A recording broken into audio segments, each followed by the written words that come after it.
राधे राधे। स्वागत है आपका हमारे चैनल पर। आज हम आपको सुनाने जा रहे हैं करवा चौथ व्रत की पौराणिक कथा, जिसे सुनने और बोलने से इस व्रत का पुण्य कई गुना बढ़ जाता है। तो आइए जानते हैं क्यों मनाया जाता है करवा चौथ और क्या है इसकी पावन कथा। करवा चौथ का व्रत हर साल कार्तिक मास की कृष्ण पक्ष की चतुर्थी को मनाया जाता है। इस दिन सुहागिन महिलाएं अपने पति की लंबी आयु, सुख समृद्धि और अखंड सौभाग्य की कामना करती है।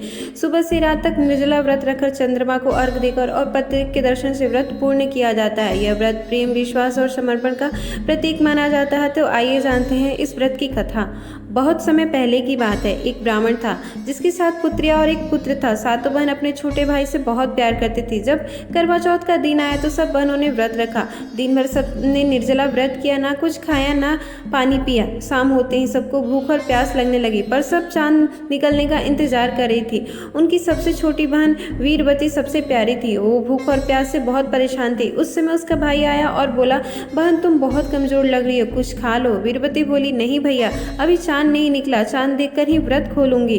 भाई को अपनी बहन की हालत देखकर दया आ गई। वह पास के पेड़ पर चढ़ गया और छलनी के पीछे दिया जलाकर पेड़ की टहनियों से दिखाने लगा, जिससे ऐसा लगा मानो चांद निकल आया। वीरवती ने उसे सच्चा चांद समझकर जल अर्पित किया, व्रत खोला और खाना खा लिया। लेकिन जैसे ही उसने पलक और मुंह में डाला, उसके पति के प्राण संकट में पड़ गए और वे बेहोश होकर गिर पड़े। वीरवती रोने लगी। तब एक देवता ने प्रकट होकर कहा, वीरवती, तुम्हारा व्रत अधूरा रह गया और तुमने छलनी से झूठा चांद देखा, इसी कारण यह अशुभ हुआ है। वीरवती को अपनी गलती का एहसास हुआ।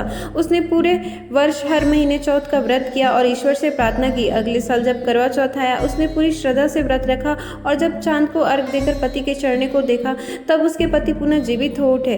तब से यह व्रत हर साल श्रद्धा और विश्वास के साथ मनाया जाने लगा कि जैसे वीरवती ने अपने पति को पुनः प्राप्त किया, वैसे ही हर स्त्री अपने सुहाग की रक्षा करे। करवा चौथ का व्रत केवल भोजन या जल का त्याग नहीं, बल्कि यह प्रेम, विश्वास और आत्मसंयम की परीक्षा है। कहा जाता है कि जो स्त्री पूरे मन से व्रत करती है, उसके जीवन में कभी भी सुख सौभाग्य की कमी नहीं होती।